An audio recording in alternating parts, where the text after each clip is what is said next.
Halo teman semua, ketemu lagi sama Mbak Eka di podcast Kelas Psikologi.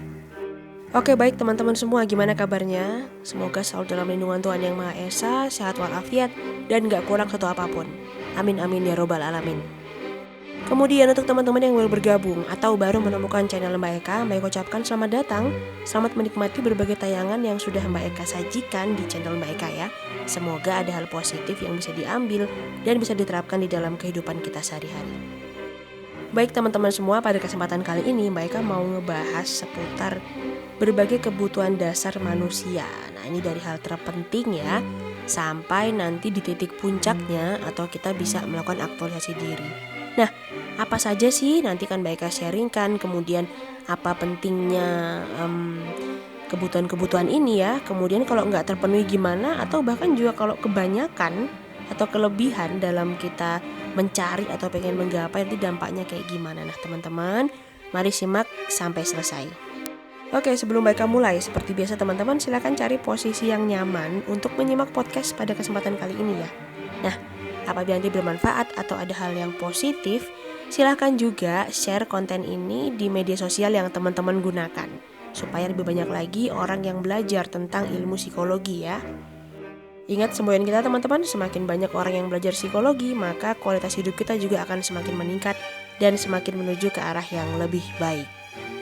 Oke teman-teman, kita meluncur ke nomor 1. Di nomor 1 ternyata kebutuhan dasar manusia itu adalah kebutuhan fisiologis. Baik teman-teman, kebutuhan dasar kita ya, ternyata yang ada di kebutuhan fisiologis itu merupakan yang pertama adalah air. Ternyata manusia tidak bisa hidup tanpa air teman-teman. Kemudian ada makan, ada minum ya, kemudian ada tempat untuk bernaung kalau sekarang tempat tinggal, rumah dan lain sebagainya ya. Dan tidur, kebutuhan tidur. Baik, nah ternyata dari 5 level kebutuhan itu tadi, nomor 1 ini adalah yang paling urgent atau yang paling penting.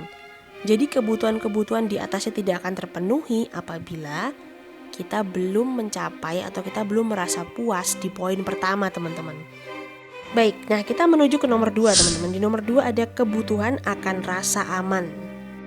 Oke, menarik nih ya, kebutuhan akan rasa aman. Nah ternyata poin-poinnya adalah lingkungan yang aman ya, kemudian terkait dengan kesehatan, memiliki properti atau barang-barang yang ya sifatnya lebih bisa dilihat ya secara material ya.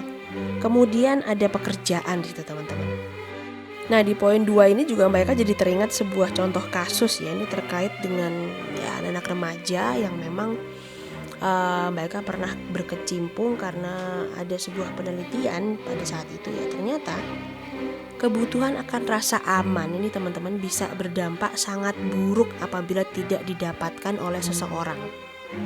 Nah kebetulan karena waktu itu subjeknya Mbak Eka itu pada cewek-cewek ya, masih di bawah 15 tahun teman-teman.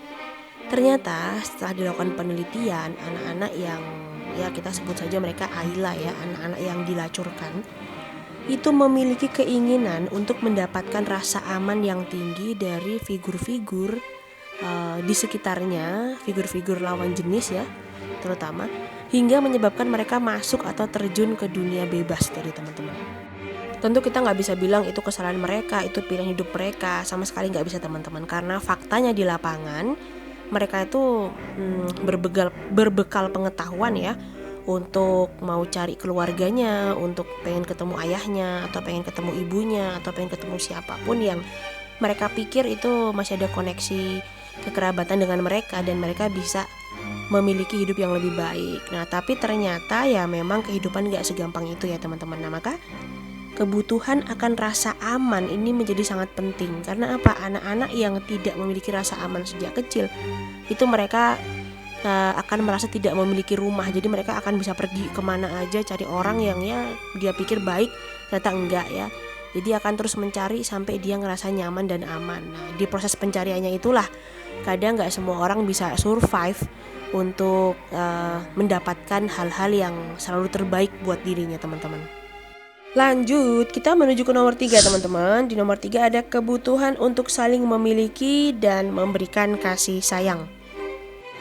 Nah di level ketiga ini teman-teman ya, kita berbicara konteks secara personal. Biasanya secara personal orang-orang di level 3 ini sudah mulai merasa membutuhkan adanya circle pertemanan yang sesuai dengan dirinya ya. Kemudian sudah merasa memprioritaskan keluarga atau merasa ingin berkeluarga ya, dan sudah memilih pasangan dengan settle. Jadi dia yakin bahwa ini pasanganku, udah gak suka main kanan kiri segala macam ya, dan belum bisa menentukan pasangan. Jadi di nomor 3 itu adalah terkait hubungan-hubungan dengan di luar diri kita. Hampir mirip seperti dengan kebutuhan rasa aman teman-teman di poin 2 tadi ya. Nah kalau di poin 3 ini kebutuhan untuk saling memiliki dan saling memberikan rasa sayang. Sama teman-teman, semua itu dimulai dari lingkungan keluarga dulu. Ketika si anak-anak ini ya tentu anak-anak ini tadinya juga gak tahu apa-apa. Nah mereka itu diberikan rasa sayang yang cukup, mereka diberikan perhatian yang cukup. Nah besok besarnya itu mereka tidak akan mencari lagi kesana kemari. Sehingga kita bisa lihat ya, kalau anak-anak yang jarang diberikan kasih sayang atau bahkan malah gak pernah sama sekali mendapat kasih sayang ya, jadi gak jarang mereka pun jadi orang yang dingin di usia dewasanya ya. Kemudian jadi orang yang gak peka, kemudian juga bisa jadi ya selalu ingin mencari rasa sayang atau rasa kasih sayang yang menurut mereka ideal. Dengan cara apa ya? Bisa jadi ada selingkuh, kemudian ada swinger ya, jadi bertukar pasangan dan lain sebagainya. Nah itu hal-hal yang sebaiknya tidak terjadi atau masih bisa kita minimalisir dengan anak-anak kita yang masih usianya kecil-kecil.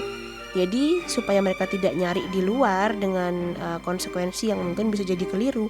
Nah sekarang kita benerin, kita penuhi kasih sayangnya, kita penuhi juga hal-hal yang memang dia butuhkan, supaya dia besok ketika besar bergaul ketemu banyak orang itu tidak salah langkah ya. Kemudian setelah poin 1, 2, 3 terpenuhi teman-teman, nah ini ada poin berikutnya yang biasanya akan dicari atau ingin diraih oleh orang. Itu adalah kebutuhan untuk mendapatkan penghargaan. Di poin keempat ini biasanya orang-orang itu sudah fokus dengan menemukan passionnya ya, mencoba untuk mendapatkan respect dari lingkungan, mendapatkan kepercayaan dan sebagainya. Nah jadi biasanya orang-orang yang sudah mencapai level 4 ini mereka sudah tahu betul karakter dirinya. Kemudian terakhir di nomor 5 teman-teman, ya ini kebutuhan yang paling tinggi itu apabila kita sudah mendapatkan cukup untuk kebutuhan fisiologis, kebutuhan rasa aman ya, kebutuhan rasa saling berbagi kasih sayang, kemudian penghargaan. Nah di nomor 5 teman-teman ini ada kebutuhan untuk aktualisasi diri. Baik, kebutuhan untuk aktualisasi diri ini bisa terjadi apabila seseorang sudah mengenal potensi yang dimiliki, kemudian dia juga bisa mendapatkan kesempatan untuk menunjukkan apa yang dia mampu atau apa yang dia miliki ya. Nah biasanya mayoritas nih orang-orang memiliki hanya satu hal atau satu potensi yang memang bikin dia jadi melejit. Nah tapi kalau di era sekarang mereka sering lihat bahkan ada satu orang yang bisa ahli atau memiliki pekerjaan dalam satu waktu, itu ada beberapa pekerjaan sekaligus yang ditekuni ya, dan bisa dijadikan topangan untuk hidup teman-teman, atau dengan bahasa lain itu disebut dengan multitasking. Nah oke teman-teman sekalian, itu tadi ya 5 kebutuhan dasar manusia secara psikologis berdasarkan satu teori yang bernama hierarki need atau hierarki kebutuhan. Nah teman-teman, terima kasih banyak untuk kalian semua yang sudah menyimak konten ini sampai selesai. Semoga bermanfaat dan semoga pengetahuan yang Mbak Ika sharingkan ini ada hal-hal yang bisa ditarik sisi positifnya. Baik, jangan lupa juga kesehatan teman-teman ya. Beberapa hari ini Mbak Ika memang agak kurang tidur, jadi ya agak kurang enak badan. Nah tapi gak masalah, semoga besok udah lebih baik. Oke teman-teman, terima kasih banyak. Jangan lupa share untuk podcast ini di semua media sosial yang teman-teman gunakan ya. Siapa tahu orang yang mendengarkan atau orang yang menyimak podcast ini bisa merubah hidup mereka atau bisa mendapatkan insight di dalam hidup mereka agar mereka juga punya kualitas hidup yang lebih baik, sama seperti yang sedang kita usahakan. Kemudian titip salam ya untuk orang-orang tercinta, orang-orang tersayang yang ada di sekitar kalian. Nah jangan lupa juga tonton podcast-podcast sebelumnya, siapa tahu ada hal yang relate atau hal yang cocok dengan situasi yang sedang kita lalui saat ini, dan kita bisa melihat atau mengambil sisi positifnya ya. Oke teman-teman, terima kasih banyak. Sampai ketemu lagi pada podcast berikutnya. Dadah.